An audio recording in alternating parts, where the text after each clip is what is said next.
What's up there, good people of the world? Once again, it is your amigo, the Big Heavy, and I went backpacking a couple weeks ago with my son on a Boy Scout trip. As I usually do, brought a couple gadgets along and got to thinking about how I power those gadgets and how I think through what I'm going to bring on a backpacking trip, whether it's a weekend trip or maybe a longer multi-day adventure, and wanted to share some thoughts with you, so perhaps I can help you inform your own backpacking power adventures. So first thing, what do I usually take on a backpacking trip that requires power? That's, something that I maybe normally wouldn't take, like a headlamp or just kind of a basic need. So for me, it's usually a couple things. First off, it's my smartphone, in this case an iPhone. Imagine most people these days will take a phone with them. We're kind of out of the curmudgeon era where it's, unethical and kind of frowned upon to bring your phone. I obviously don't use it for calls or anything like that, except in an emergency, in which case, I'll get to in a few seconds. It's usually not the best device in an emergency when you're out in the backwoods. But what I primarily use my phone for is as a camera and as a mapping device. I have an app called Gaia on here. It allows you to download open source, USGS, all manner of topographic maps. Great source for hiking maps, and it's, my baseline, kind of where am I going, what's around me, if I get lost, what's the trail look like up ahead type of device. The other device I'll bring along with me that's kind of an additional device and has me think about power usage is this Garmin InReach. I talked about this in one of my past videos. What I really like about this device is it's a satellite communicator essentially, so you can send two-way text messages via satellite, and that does two things for me. First of all, it's kind of a crap goes horribly wrong type device. You'll see there's this SOS button on the side. I hit that and theoretically the cavalry comes and helps me out. The other thing I like is I hike with my family now quite a bit and go on some various adventures where I'm out with maybe my older son or maybe all three of the kids and some of the rest of the family is at home.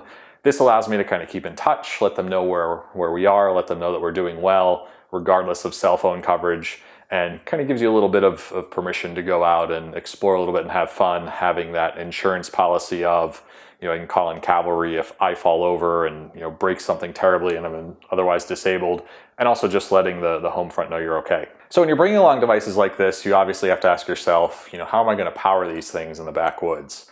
And the big consideration with powering devices while you're backpacking is basically two factors. One is kind of your battery capacity and ability to recharge those devices, and the other is size and weight of the battery or whatever device you're going to bring to charge those devices. And there's really, it's kind of a linear spectrum. If you want something super small, you're going to give up capacity. If you want something with, excessive or strong capacity, you're going to have to sacrifice weight and size. And before I get into some of these options that I'll show you here, there is one thing that's worth thinking through, is how can you optimize your power usage of your devices? And that's free. That doesn't require any backups, there's no weight penalty, there's no thing you have to buy.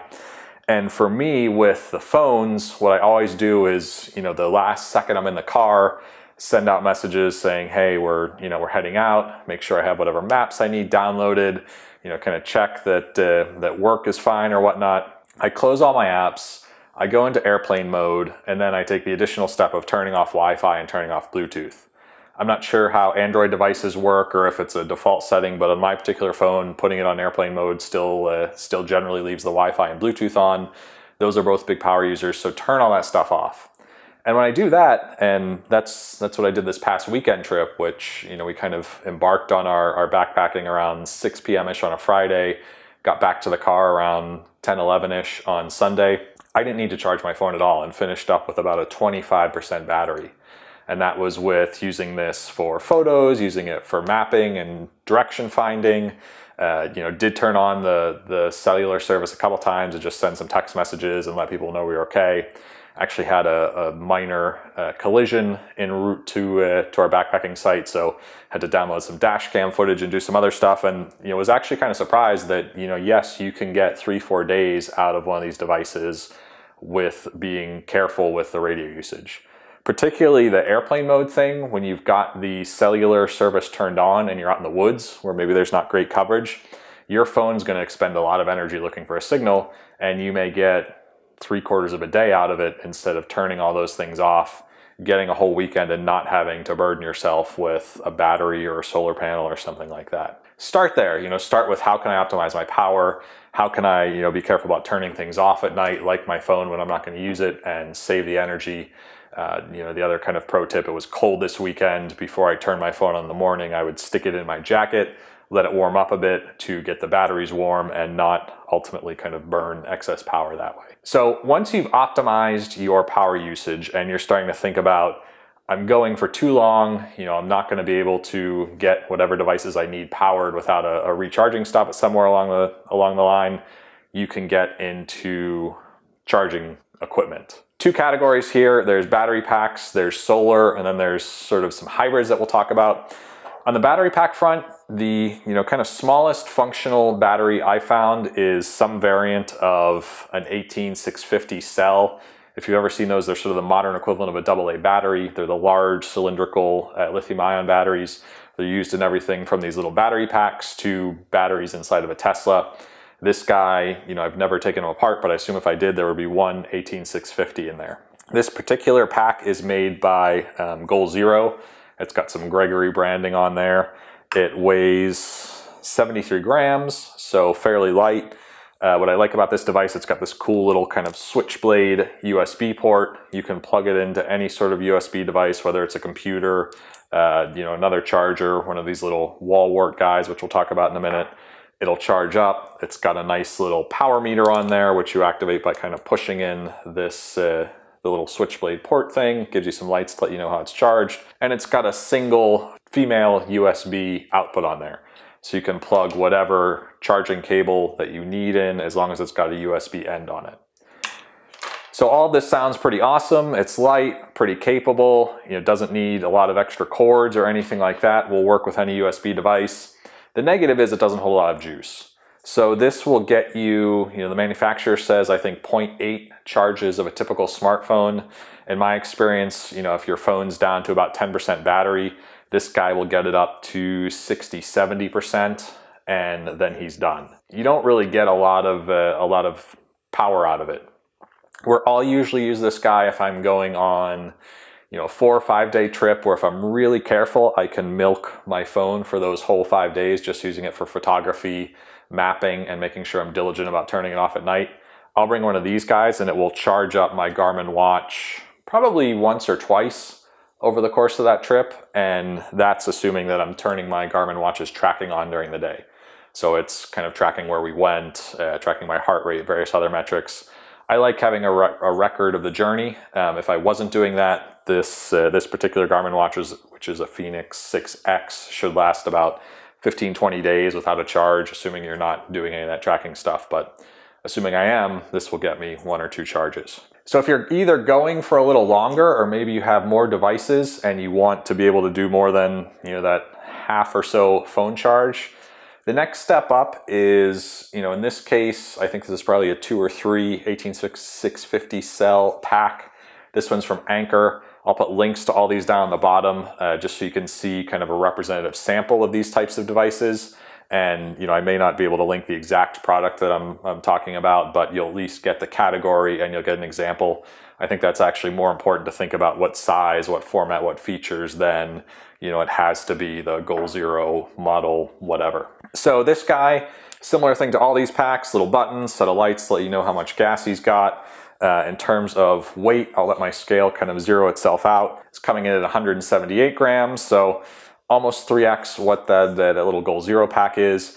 This guy will give you about 2 full charges of a smartphone. So, about 3x the capability charge-wise, and there's no magic to any of these packs. You'll kind of see a linear increase in how much capacity and how many charges you get for a typical phone based on how many battery cells they can cram in there. This guy, I think at the time, was the highest charging capacity to weight ratio battery pack I could find. It's got what they call an IQ power output, so it'll charge your iPhone or Android smartphone a little faster if it supports that. The only negative to this guy, whereas your little Goal Zero pack here has this nice little switchblade USB port and it's kind of self-contained, this guy has a mini USB input. So you need to charge this with a mini USB cable. That's not terrible if you have another device that charges via mini USB. My headlamp and some of my other lights charge via mini USB. In that case, you can plug the mini USB end into the battery pack, plug the standard USB side into a wall charger if you need to fuel this up, and then you can take that same cable if you're charging a device, flip it around, plug the large USB side into the battery pack, plug the other side into the device you're charging. But it isn't self-contained like that little Goal Zero pack. So this guy's not a bad option. This is what I will take if I'm going out for 5 to 7-ish day backpacking trip where I'm probably going to need to charge my phone once over the course of that trip. If I'm bringing the inReach, I might need to charge him once over the course of that trip as well. So this kind of gets me through a trip of that duration. Next thing you go up to is kind of I would sort of term these like the mid-size battery pack. This is probably about the maximum size that you'd want to bring on a backpacking trip.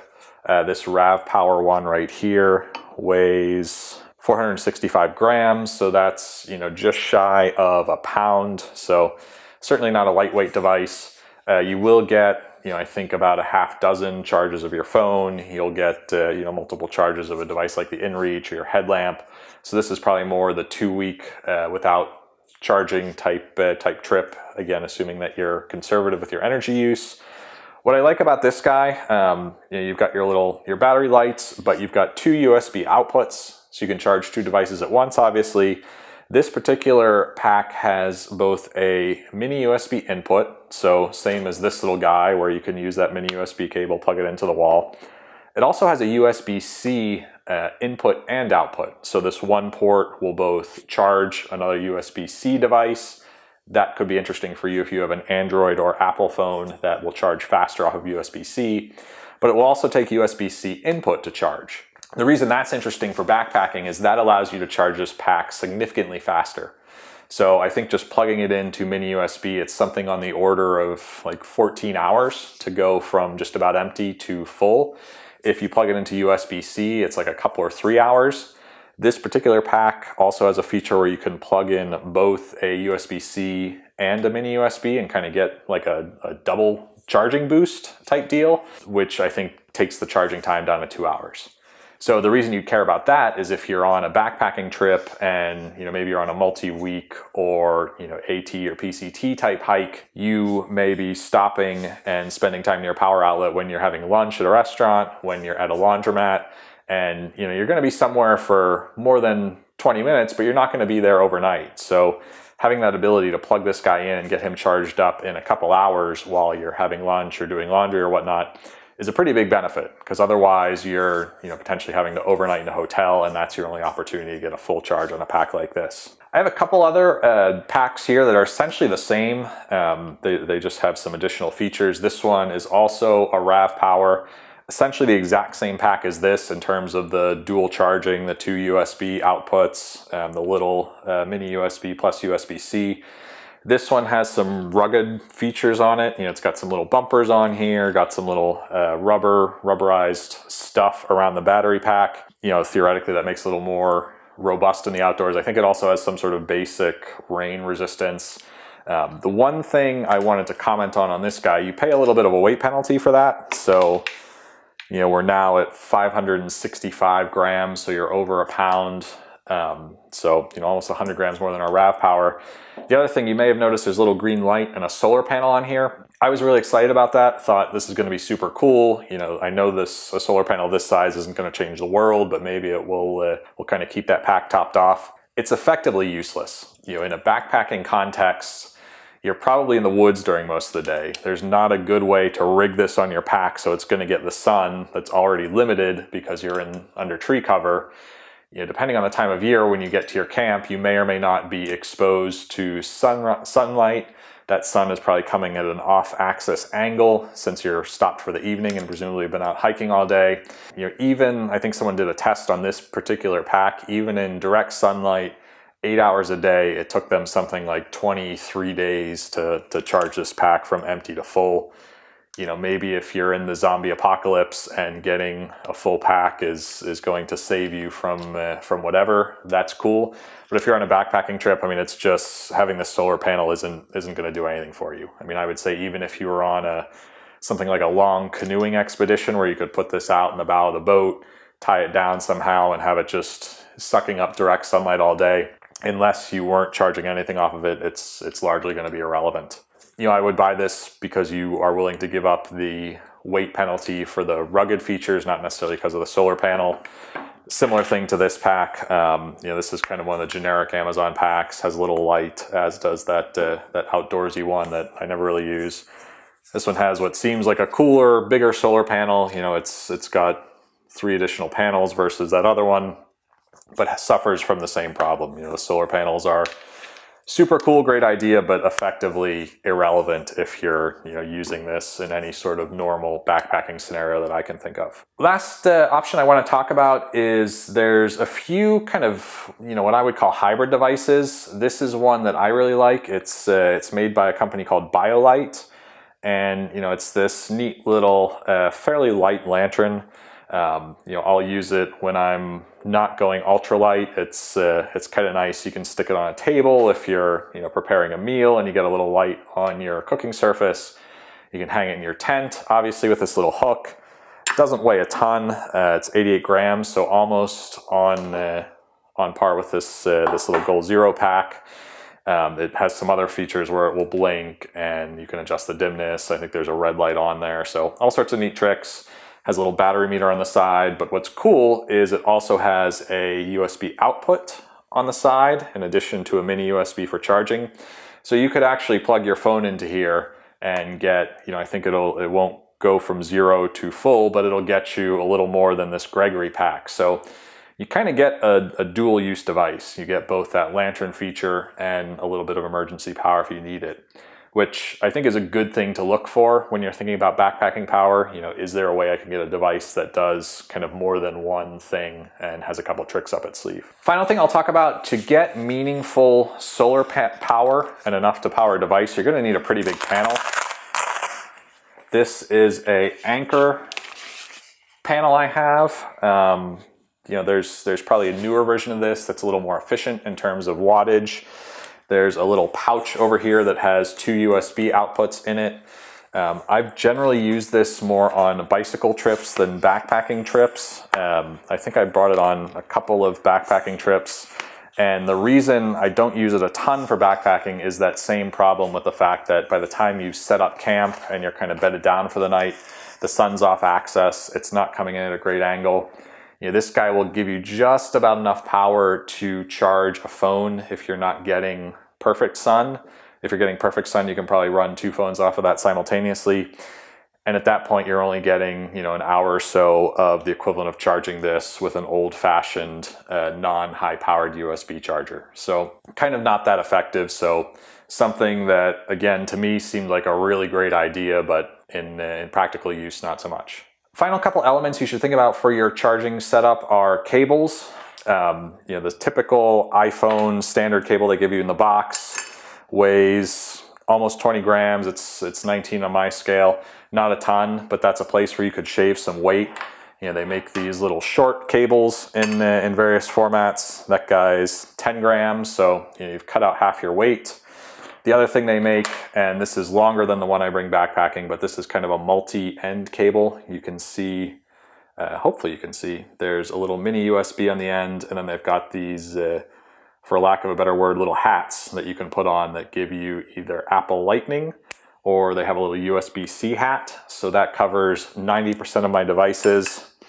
This one's a long one, it's 30 grams, so, or just shy of 30 grams. So for a 50% increase in weight, you get effectively 3 cables in one. The only thing I can't charge with that magical cable is my Garmin, since he uses a proprietary plug. I wish someone would make one of these little hats that go on here with a Garmin end on it. So if somebody that owns a tiny mini USB hat thing factory in Shenzhen could do one of those, that would be fabulous. So think about where you can cut weight on your cables. You know, if you've got one cable to rule them all, that could save you a little bit of weight. Final thing to touch on real quickly is if you're going on a multi week trip where you've got your battery pack, maybe you've got one of these guys who can keep you running for 5 to 8 days. Maybe you're going on a 3-week trip, or maybe you're doing a through hike somewhere and you're going to need to charge this puppy. What do you want to think about? Well, you've got your kind of generic single USB output wall plug. These come with iPhones, they come with Androids, they come with everything. They're super light. This one's 25 grams. One thing, and I think this is the Apple OEM one, the one thing I don't like about this, these prongs will cut up your stuff sacks. So, you either may already have, or you can buy one with little flip-in prongs that is, that same or similar 20-ish grams. Bad thing about this guy, he charges slowly and he charges one device at a time. So if you are going to something like these larger packs that will accept USB input, you're stuck at that 14-hour benchmark to get a full load into here. If you are going to go through the weight penalty of a bigger pack that will accept USB, you might want to think about the weight penalty of a larger charging brick. This guy is from Oki.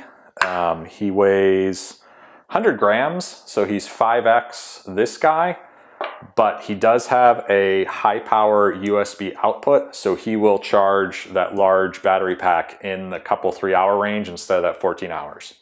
So you're getting a 4 or 5-fold increase in charging ability along with that 5-fold increase in weight. You also have a high-powered standard USB output. So, if you're stopped for an hour or two for lunch or for laundry or something on your through hike, this guy is going to fully charge your battery pack. You can plug your phone in and fully charge that device as well.